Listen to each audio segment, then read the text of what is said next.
I hear you have a problem. I really have a problem this week and I really need some help. So I've got customers who are trying to use ACH to pay on their accounts because allegedly it's lower cost. And I would have sworn that I set this up correctly, but every time we click in, it ain't working correctly. It's showing a fee and everything else. So if I share my screen, can you walk me through what I've done wrong? Absolutely. These things can be tricky when you're dealing with surcharging and different payment methods. So let's untangle your payment method web. If you want to share your screen, first let's take a look at what your customer is experiencing. So this is on your trip page when they are registered. So this is slightly different if they were going through a checkout flow, but similar idea, right? And so this is their invoice. Their invoice.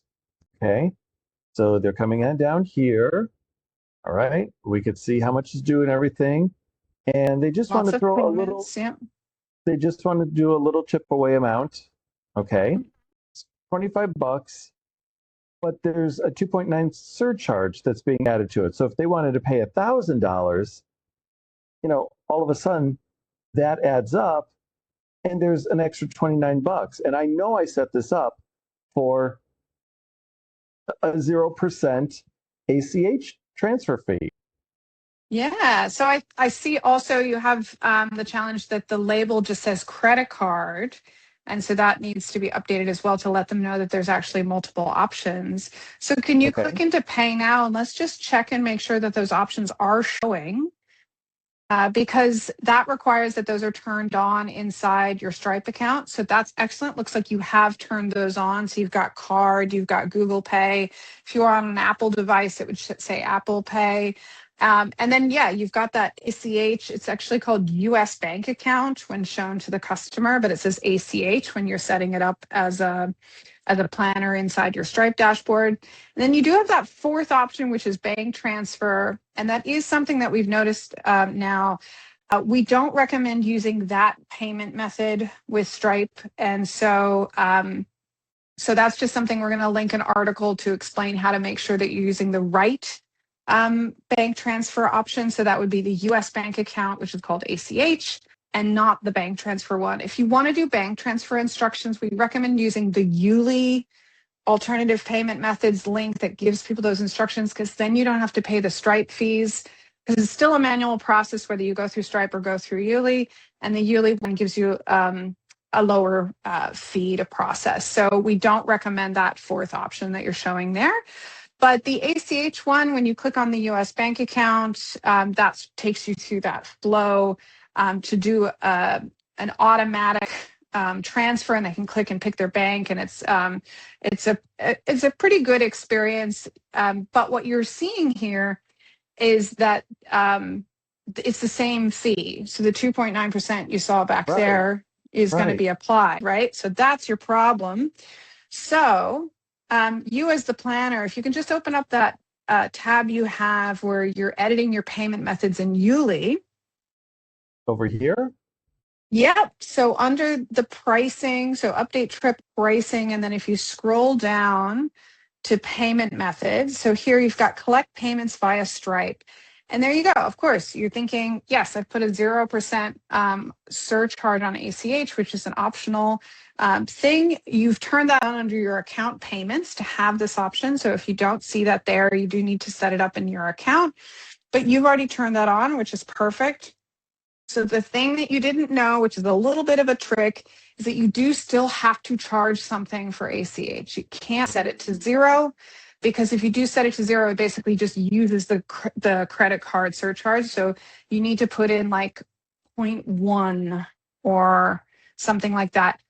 Recognizing that actually Stripe is going to charge you potentially up to 1% for those ACH charges. So if you don't want to be at a loss for these, I would recommend actually putting that at the 1% or whatever it is that you have with your account with Stripe to make sure that you're not completely losing out on those transfers. And if you scroll down a little bit to the alternative methods, those sort of no fee options. Oh, a little too far. Sorry, back up a bit. Sorry. So right in yeah, here? yeah, those. So the provide payment instructions, like how to do a bank transfer, that's truly 0%, right? So that's if you wanted to provide bank transfer instructions, they don't pay any surcharges. You don't pay any fees other than sometimes banks charge a one-off fee for bank transfers, depends on the country and the bank. But that's the way to do it if you want to be truly like bare bones. But it does mean they have to go do a transfer in their bank. You have to note that it's been received and mark it as received in YouLi. So it's a manual extra step for your traveler. It's a manual extra step for you. But if it's a $15,000 trip and that's saving everyone 1%, sometimes that's worth those extra steps. So that's a decision that you get to make for yourself, whether or not to use this. These payment options that are no fee in YouLi are available on Grow and above. So you have them unlocked as shown in the little banner up there, but other accounts might have a little banner there that just tells them that they need to upgrade. So if you don't see the bank transfer option, it just means you need a higher account level. Excellent. Anyway, going back up to the Stripe one, sorry. So now we've solved your puzzle of the 0%. And part of the reason for that is because surcharging in the US is actually a bit of a fraught situation.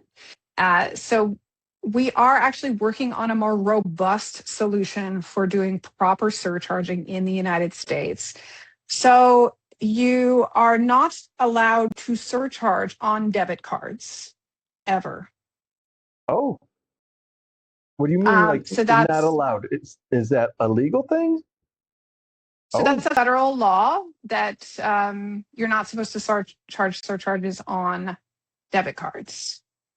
Now, of course, how are you supposed to know it's a debit card? They're just putting a card in, right? So we are working on that in partnership with Stripe to have an extra check where they enter their card. We go ask Stripe what kind of card it is, and then we tell them if we are or are not going to charge them a surcharge. So it's a bit of a more complicated flow. So that's why it's not on by default and it takes a little bit of extra work to build, but we are working on doing that. The other problem is, technically speaking, you do have to file with Mastercard and Visa to let them know that you are doing surcharging. You technically have to get their permission to do so. Now, smaller companies, probably flying under the radar, these big networks may not notice whether or not you're doing this, but the bigger you are, the more likely you need to make sure that you check in with Mastercard and Visa and follow their protocols for informing them that you are doing surcharging and doing it in compliance with their rules. Because there are federal rules, there are state rules, and then there are merchant network rules, which are Visa, Mastercard, American Express, et cetera. So it gets quite messy.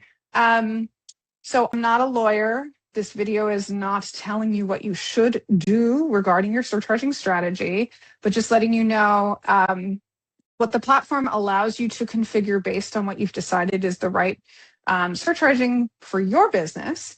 So you're doing a 2.9% surcharge. It's important that you're not charging more than it's costing you, because that's the kind of thing that can really get you into trouble, because that can really upset consumers, and that's when they can file complaints. So that's good that you're just charging what the cost of the surcharge to you. And that's one of the reasons why the ACH surcharge is non-zero. Like, it has to be something as well, because excuse me, part of what the card networks don't want is for you to penalize people for choosing to use cards. And that's another thing that can get you kind of in trouble. Excuse me. So having surcharging that is very transparent and isn't creating as much of a disadvantage to people to use their cards. So that's one of the reasons why the ACH surcharge is not currently allowed to be zero. But we are working on something that will allow you to have a more fine-grained control over different payment methods surcharging, as well as allowing us to tell you, this person's card is in Colorado, so you can't charge more than 2%. wow. This person's card is from Maine, so you cannot surcharge at all. So these are some of the things that we're currently working on. If you are a really small business and you've been doing surcharging, I wouldn't stress about this. If you are generating millions of dollars a year in revenue, it's something you'll probably want to be thinking about and making sure that you're not getting blocked by a card network because you're violating their surcharging rules. Wasn't that fun? My goodness, that was more information than I anticipated. So just for kicks, if I did come back to my Christmas market and I did refresh that page, so now... Did you save the page? Now I've saved the page.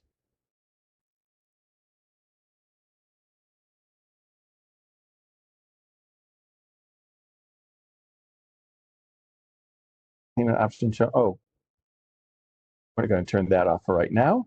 Save the changes. All right, so now if we refresh this and we do our chip away amount, okay, and we do... So very importantly, now you see surcharge applies. Doesn't tell you how much it's going to be because we don't know what your payment method is yet. So we can't tell you what that surcharge is. But you'll notice that it still says credit card, and that's because you still need to modify that prompt. So if you go back to edit trip, you can actually go in and say credit card, Google Pay, Apple Pay, or ACH. You can specify, if you scroll back down to payment methods, in that little box, if you go back up a bit. There you go. There. For Stripe payment. So you can just say pay by Stripe, or you can say credit card or ACH. You can say credit card, Google Pay, Apple Pay, ACH. You can list out all the options if you want, or you can say multiple payment methods. You know, I would put the word Apple Pay there as well. Well, you don't have it because you're on Chrome. Those who are on Mac devices will see Apple Pay. And then we do have clients who use this that will actually indicate the different surcharges for the different methods here on this screen. I don't necessarily recommend that, but just letting you know, you can put anything you want in this box to be clear to your users what they're going to see when they open that pop-up. So now if you save that. And I do have Apple Pay because I am on a Mac. I think I just need to configure that in Stripe, correct? Safari. No, it's just because you're in Chrome. So that's really, you know, you thought you were asking a simple question and I'm just giving you all the complicated answers. So even though you're on a Mac, because you're in Chrome, Chrome doesn't integrate with Apple Pay. You can only use Apple Pay via Safari or on an iPhone. That's craziness. I know. So Stripe does that automatically and detects the devices and shows the right one. So now when they choose that, they enter the $1,000. Now they know that they're going to be choosing a payment method. They click into Pay Now. This is what we're also changing. We're going to be pulling those options back down to that level so they'll actually be able to pick them there. Now here, it recognizes you. So you need to click the change payment method if you want to see those. Yeah, so isn't that interesting? It's giving you lots of different options here because it's linked. So this is a feature that you are using through Stripe called Link.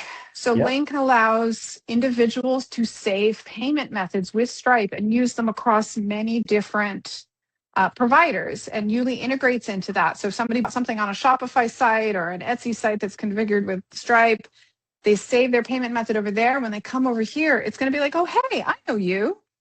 Would you like to use the card you used last time? And then it'll make it just that much easier. So that's called Link. Oh, trust me, Link and I are good friends. Oh, good. I can see that. You have a lot of saved methods here. So the problem is when you're testing things, you'll notice this with Stripe. Stripe is amazing because it's super dynamic, right? And this is very specific to you. This is not what Gary is going to see when he pops up here. He's going to see completely different things because he will have different payment methods pre-configured. He may not have any saved. So that's one of the fun things about as a planner testing your payment methods. Sometimes your customers saying, oh, I see this. And you go in and you see this, right? Right. So if you close this out, I'm just wondering. Try paying by bank. It's because you're logged in here. So this is actually quite an interesting challenge for you to test this. Can you click on the three dots there? Pay without link. There you go. That's what you want to do. Now you've popped back out of the wonderful customer experience journey that Stripe was putting you into as an individual who uses this often. Now you're experiencing it the way that your general audience would use it. So if they've never paid with Stripe before and they don't have any of the link accounts set up, they're just going to see this. So I'm glad we saw that, because now we can kind of understand that you might see very different things because you're using this all the time, but your travelers may not be. You'll also see that the bank transfer option has disappeared from that list because we turned that off a little while ago, and now that configuration has finally come through and dropped off the list. So now this is what you wanted: card, Google Pay, US bank account. Now see how it says surcharge 2.9%. Yeah. Click on US bank account. Now scroll to the bottom. And now it's the 1%. Muy bien. All right. That we can work with. Going to make my customers very, very happy. Well, that's what we live for. I recognize that I've given you far more information that you were looking for. But I think the thing that's really important to know is that surcharging is not always so simple. And we recognize that the way it's flowing right now is a little bit not ideal. And so we are actually working on, and I will show you one of the designs that we have in development right now.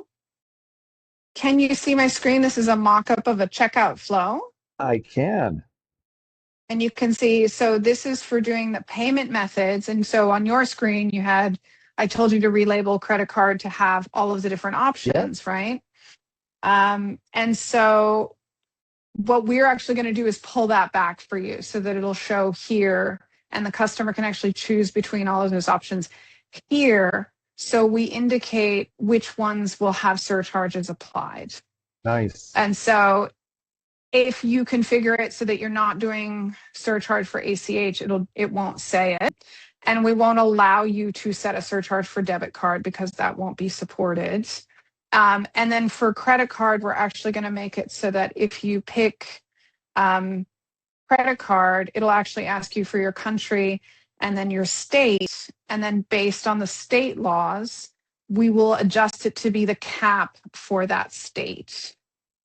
So for example, Maine does not allow surcharging. So this is based on them saying where they're resident. Now, of course, if somebody figures out how to hack this system, they can sort of trick this into avoiding paying surcharging, but it's kind of the best way to do it at the moment. We are also in the process of sort of determining whether or not we can validate the state of the card before we proceed, so we don't have to trust the user to enter it. But yeah, so that's where we're moving towards, making it so that surcharging actually, the nuance of that is something that we help you comply with rather than something that you have to be across in detail like we just showed you. Well, that was far more in-depth than I was expecting today, and really valuable. Thank you so much. Happy to help. Looking forward to your next problem. I will bring a problem next week. Thanks, Jen. Bye. See you. Bye.